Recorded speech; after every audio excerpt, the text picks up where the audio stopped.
넌 한 번 구원은 영원한가? 한 번 구원은 영원한가라는 제목으로 계속 말씀을 듣고 있습니다.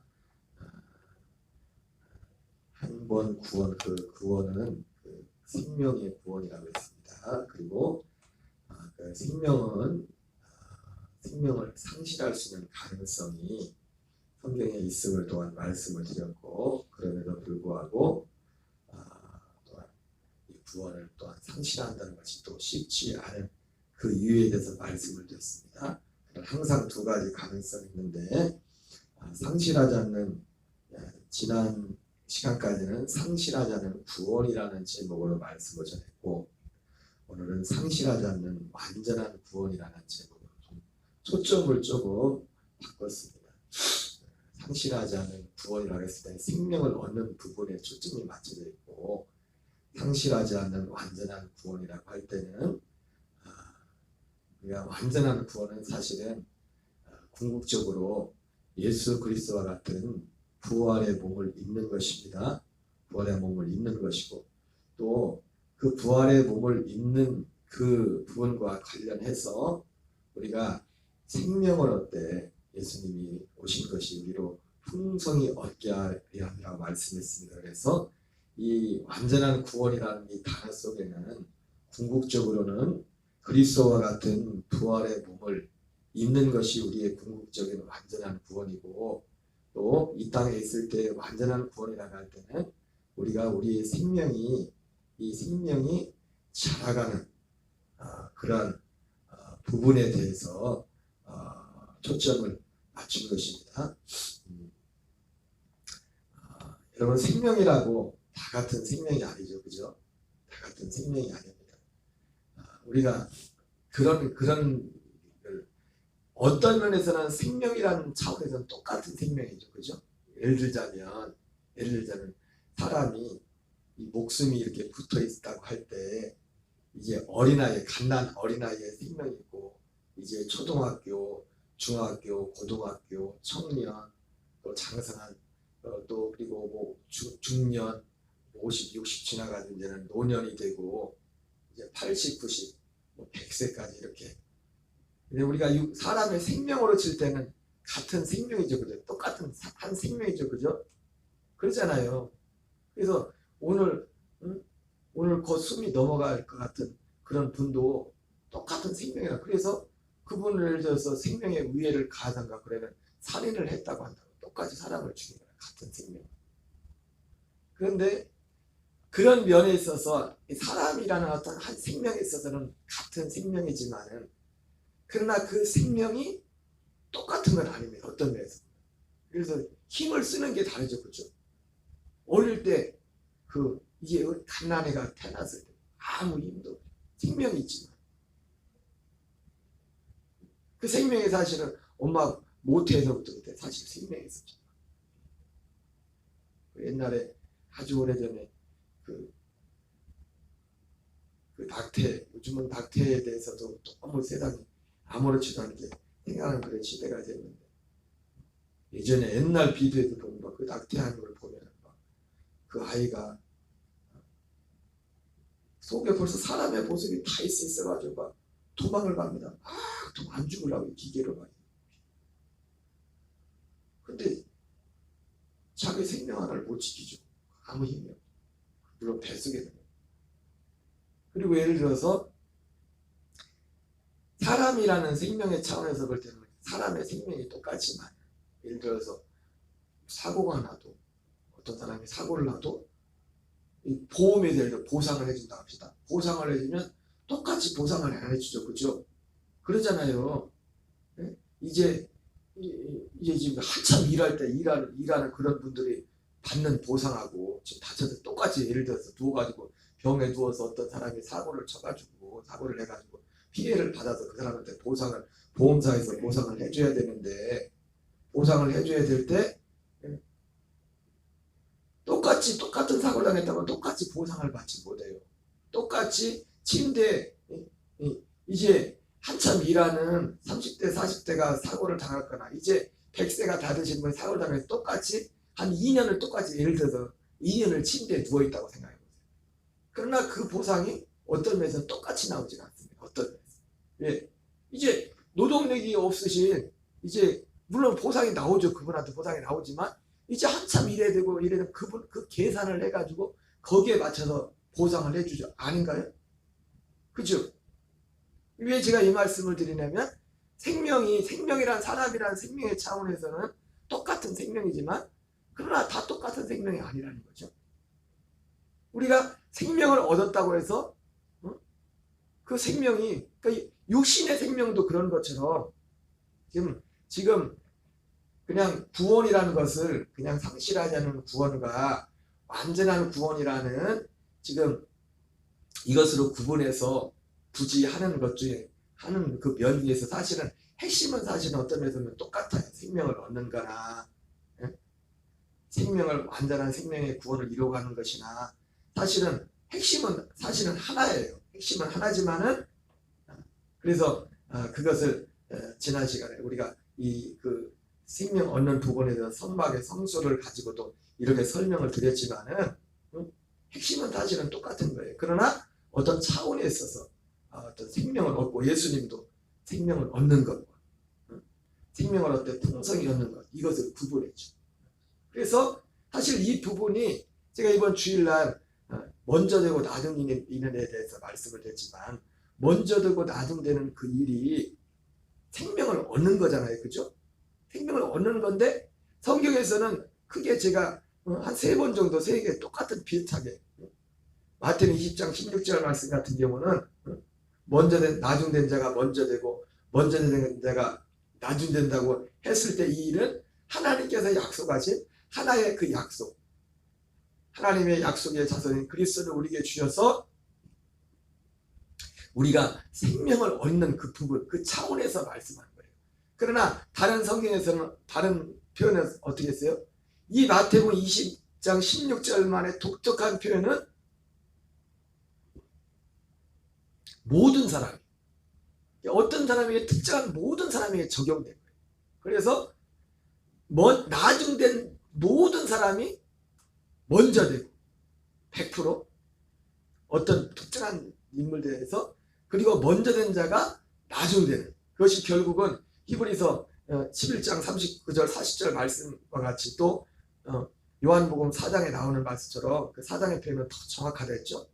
저들은 더 수고했고 먼저 된 사람은 수고했고 너희들은 나중된 너희들이 먼저 되는데 너희들은 수고하는 것에 참여하는 자 숟가락만 얻는 거 어떻게 보면 숟가락만 얻는 것 같은 왜 그들이 생명을 먼저 얻는데 히브리서 11장 39절 40절 말처럼 그들은 이 사람들은 다 약속을 따라 약속을 믿는 믿음으로 증거를 받았지만 약속된 것 더 나은 것을 받지 못했지만 더 나은 것은 결국 하나입니다. 하나님이 약속하신 그 아들의 생명이란 말이에요. 생명. 그러나 이는 우리로 하여금 우리가 아니면 그들로 온전함을 얻지 못해요. 우리는 바로 그 히브리서가 쓰일 당시에 그의 약속이 성취된 약속의 사단 아들 그리스도의 생명을 받아서 그 생명으로 살기 시작한 그들이 아니면 저들도 온전함을 잊지 못한다. 이 말 표현 속에는 여러 가지 의미가 있지만 가장 중요한 핵심은 이들이 먼저 약속된 것을 먼저 받았다는 거예요. 저들보다. 우리가 받아야 그들도 생명 얻는 일이 이제 시작이 되는 겁니다. 낙원에 있는 영들도 하나님의 아들의 생명을 받지 못했다. 그제 우리 아들한테 이런 얘기를 했더니 그러면 아빠 먼저 된 사람은 어떻게 천국 가냐고. 그거는 생명을 받아야 돼. 그 사람들은 생명을 받아서가 아니라 생명을 믿음을 믿었던 사람들이 낙원에 가 있는 거고 이런 설명을 해줬는데 그런 차원에서 마태복음 20장 16절은 나중된 자가 먼저 되고 먼저 된 자가 나중된다. 그런 그 일을 차례 말했고 그러나 다른 태에서는 어떤 말씀이 있습니까? 먼저 된 자가 나중되고 나중된 자가 먼저 되는 일도 있다. 이런 일들을 말씀하고 있어요. 이것은 어떤 차원에서요? 생명을 이루어가는 과정에서도 어떤 사람이 A라는 사람과 B라는 사람이 있는데 A라는 사람이 B라는 사람보다 먼저 이 생명에 관한 복음을 듣고 생명을 얻었어요. 이 사람이 생명을 얻었는데 B라는 사람도 그런데 B라는 사람이 이 구원의 복음을 늦게 듣고서 A라는 사람보다 B라는 사람이 어떻게 해요? 이 생명의 복음을 늦게 들어 생명을 늦게 구원받았는데 쉽게 말하면 구원이 시작되었어요. A라는 사람이 B라는 사람보다 구원의 출발을 시작은 먼저 했는데 여러분 그래서 갈라디아서 6장 말씀처럼 하나님을 만홀히 여기지 말라. 사람이 무엇으로 심든지 그대로 거두리라 말씀하면서 육체를 내신 자 육체로부터 썩어질 것을 거두고 성령을 내신 자는 성령으로부터 영생을 거두리라고 말씀했잖아요. 그죠? 그런데 A라는 사람이 분명히 생명을 먼저 받았는데 B라는 사람이 늦게 생명을 받아 생명 구원을 거둔다. 그런데 이 생명 구원을 이뤄가는 말씀과 기도와 이제 우리가 구원을 이루어가야 되잖아요. 그죠? 말씀을 듣고 이 복음의 말씀을 끊임없이 공부하고 이 인식 가운데서 끊임없이 사도 바울이 말했던 것처럼 두렵고 떨림으로 너희의 구원을 이루어가라고 말씀했잖아요. 그런데 이 일을 하는 데 있어서 A라는 사람이 먼저 생명을 얻었지만 B라는 사람보다 이 수고를 그러니까 사도 바울이 이 완전한 구원은 생명을 얻는 것도 그렇지만 우리의 수고가 뒤따라요. 지금 우리가 생명을 얻을 때도 그냥 딸랑 주어지는 게 아니라 구하는 자에게 생명이 주인됐잖아요. 우리가 할례가 우리의 마음의 할례가 그냥 순식간에 이루어지는 게 아니라 로마서 4장 11절에 나오는 것처럼 할례가 누구에게 할례가 이루어집니까? 이 약속을 믿는 자에게 할례가 이루어진단 말이에요. 여러분 할례를 받아야 그 다음에 생명 구원을 받는 거예요. 생명을 할례 후에 생명을 받는 거잖아요. 순서가 그렇죠. 그러면 우리 마음에 할례가 이루어지려면 먼저 이 약속을 믿어야 된다고. 약속을 믿는 게 먼저라고. 그래서 로마서 4장 11절에서는 이 할례를 믿음으로 된 의를 인치는 것이다. 그래서 하나님의 의에 대해서 제가 두 가지로 설명했잖아요. 그러나 우리가 의롭게 여겨주는 부분이 있어요. 언제요? 이 약속을 복음을 믿을 때. 근데 우리 존재 자체를 하나님의 의는 뭐냐면 하나님의 약속은 우리 존재 자체를 의가 되게 하는 거라고요. 그게 의가 되게 하는 게 뭐예요? 우리가 새 생명이 되는 겁니다. 그래서 사도 바울이 내가 전에는 예수 그리스도도 육체대로 알았지만 어떤 사람도 육체대로 알지 않는다. 누구든지 그리스도 안에서는 새로운 피조물이다. 하나님의 의가 되었다는 거예요. 그 생명이 하나님의 생명이 의이기 때문에. 그래서 복음에는 하나님의 의가 나타났다고 했을 때 그 하나님의 의가 뭡니까? 그 복음에는 하나님의 약속, 하나님의 생명에 관한 약속이란 말이에요. 그래서 의롭게 여기는 것과 아직 의가 되지 않았어요. 생명을 얻기 전이지만 하나님이 아브라함을 언제 의롭다고 했어요? 이삭이 출생하기 전에 그걸 믿기만 했는데 그 약속을 믿는 것 자체를 하나님이 의롭다고 얘기했다고. 그러나 진짜 의는 언제 이루어질 거예요? 아들이 태어나야 되는 거예요. 아들이 태어나야. 이삭이 출산해야 된다고 그러지. 이삭이 출산하기 전에 먼저 그 중간에 뭐가 있었습니까? 할례가 있었죠. 할례를 행하는 거죠. 내 앞에 행하여 완전해. 그래서 우리가 이 생명을 똑같이 생명을 얻는 순서가 틀린데 A라는 사람이 B라는 사람보다 먼저 생명을 얻었어요. B라는 사람이 생명을 느꼈고. 그러나 생명을 얻어서 생명에 이제 자라가야 되잖아요. 생명 구원을 이루어가야 되잖아요. 자라는 구원을. 우리가 생명을 얻었다고 생명이 아까 말했죠. 생명이란 하나의 사람의 생명이라는 것은 똑같지만 그러나 육신의 생명도 그 생명이 다르다는 거죠. 그게 어디서 보상받을 때 다른다고. 그게 같은 생명이라는 할머니 생명이나 이제 초등학교 다니는 어린아이 생명이 똑같은 생명이지만은 그러나 똑같은 그 생명이지만 어떤 차원에서는 이게 보상받는다는 표현으로 보니까 참 이 보상받는다는 그 표현으로 볼 때 이 표현이 참 정확한 게 뭐냐면 우리도 결국은 무엇으로 나중에 보상을 받습니까? 부활의 몸으로 보상을 받잖아요. 보상을. 근데 그 보상은 부활의 몸의 모습이 다르댔잖아요. 생명은 똑같은데 마치 똑같은 육신의 생명을 가지고 있지만 보상이 할머니한테 해주는 보상하고 이제 50, 60대한테 해주는 보상하고 30대 40대 한참 일하는 사람한테 해주는 보상이 다른 것처럼, 그 육신의 그 보상이 다른 것처럼 실제 우리가 이 생명도 그 보상이 그 생명의 모습만큼 같은 하나의 생명인데 그 보상이 다르다는 것을 성경 우리의 말씀에 있습니다. 그래서 이 A라는 사람이 먼저 생명을 얻었어도 이 안에서 이 생명원을 계속 이루어가는 게을리하고 B라는 사람이 더 열심히, 그럼 이 사람이 먼저 되는 거예요.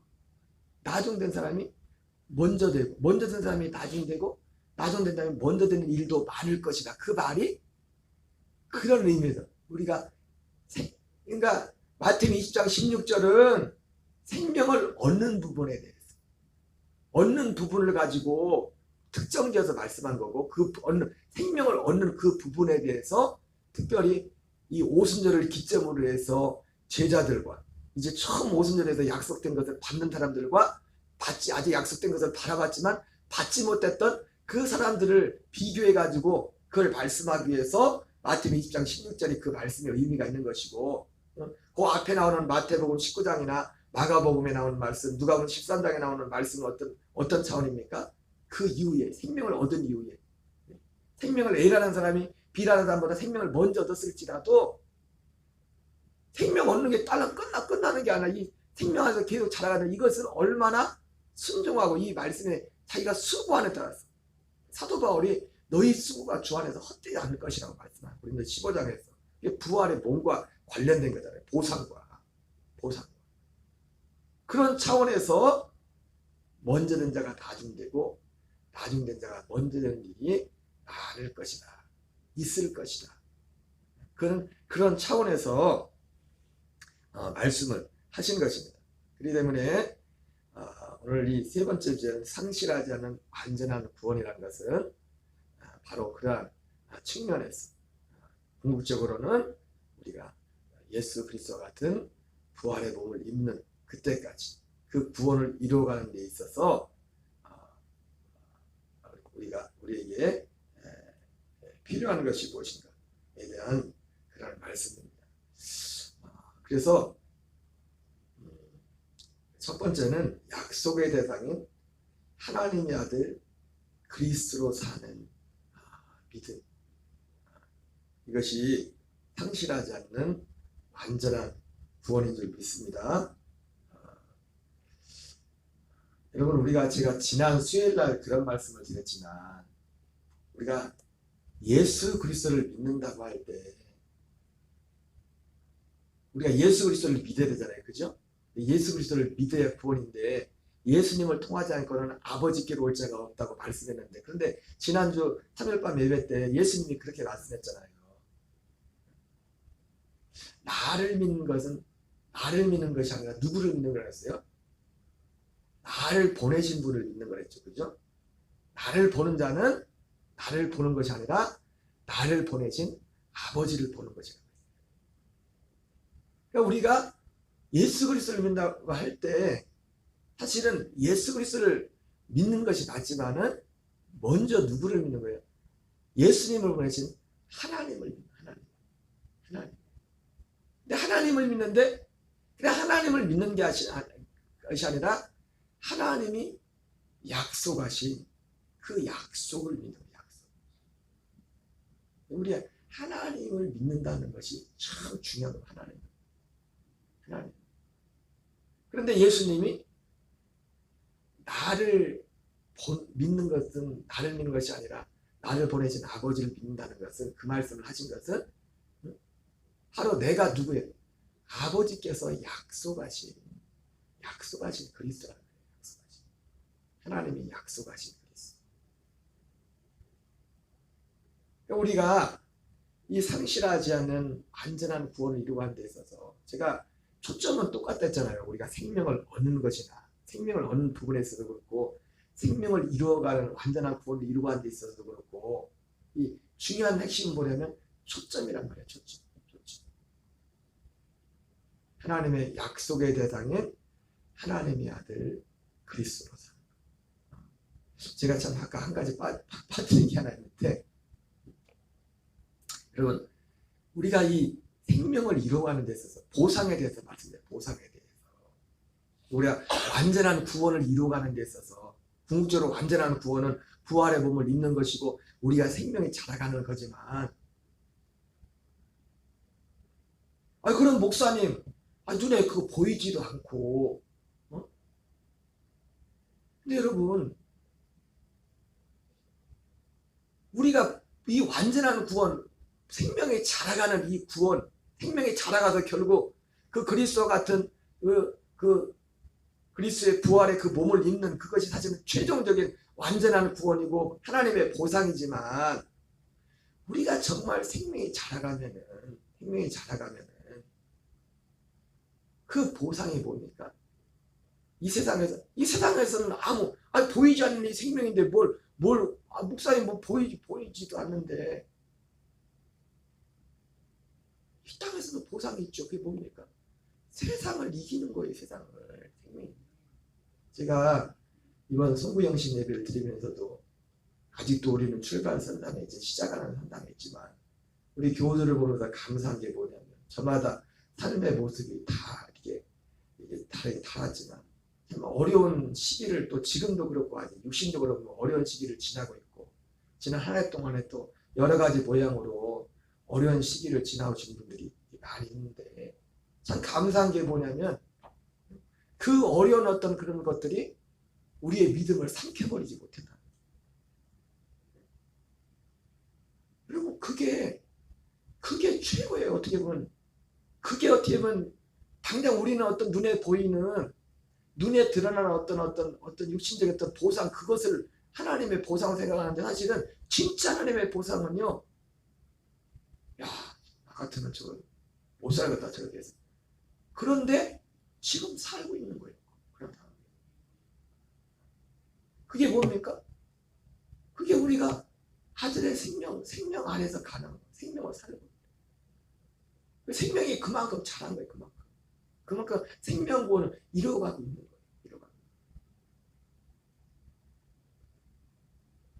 바로 이런 의미에서 상실하지 않는 완전한 구원을 이루어가야 돼요. 그 상실하지 않는 완전한 구원을 이루어가는 그런 초점이 무엇인가, 핵심이 무엇인가에 대해서 첫 번째가 약속에 대해서 하나님의 아들 그리스도로 사는 것이다. 이것이 첫 번째인데 오늘 여기까지만 하겠습니다. 저는 여러분 오늘 하루하루 우리가 이 약속의 말씀을 듣고 인식 가운데서 기도하고 이런 모든 것들이 결코 우리 수고가 헛된 게 아니에요. 수고가 헛된 게. 여러분 구원도 아까 하다 말했지만 생명 구원도 하나님의 은혜라고 한다고 우리 수고가 필요 없는 게 아니에요. 우리 수고가 있는 거예요. 생명을 얻는 것도 우리 수고 없이 생명을 못 얻어요. 생명을 거듭나는 것도. 여러분 요한네슬 목사님이 1738년 5월 24일 구원받으려고 그분이 얼마나 수고하는 가운데 그걸 찾은 거예요. 그걸 찾고 그걸 믿었다고 금방 생명이 얻었냐 거듭나냐 아니에요. 그걸 갈망하고 하는 가운데 그 1738년 5월 24일 그날이 그분에게 온 거라고요. 그날이. 그럼에도 그것을 은혜라고 말하죠. 그걸 은혜로 믿음으로 말미암은 구원, 은혜로 말미암은 구원이라고 그렇게 말하요. 오늘 한 날도 오직 이 안에서 승리하는 저와 여러분 되시기 바랍니다. 우리 주기도문으로 마치겠습니다. 하늘에 계신 우리 아버지여 이름이 거룩히 여김을 받으시오며 나라의 마옵시며 뜻이 하늘에서 이루어진 것 같이 땅에서 이루어지이다. 오늘날 우리에게 일용할 양식을 주옵시고 우리가 우리에게 죄 지은 자를 사하여 줄 것 같이 사하여 주옵시고 우리를 시험에 들게 하지 마옵시며 다만 악에서 구하옵소서. 대개 나라와 권세와 영광이 아버지께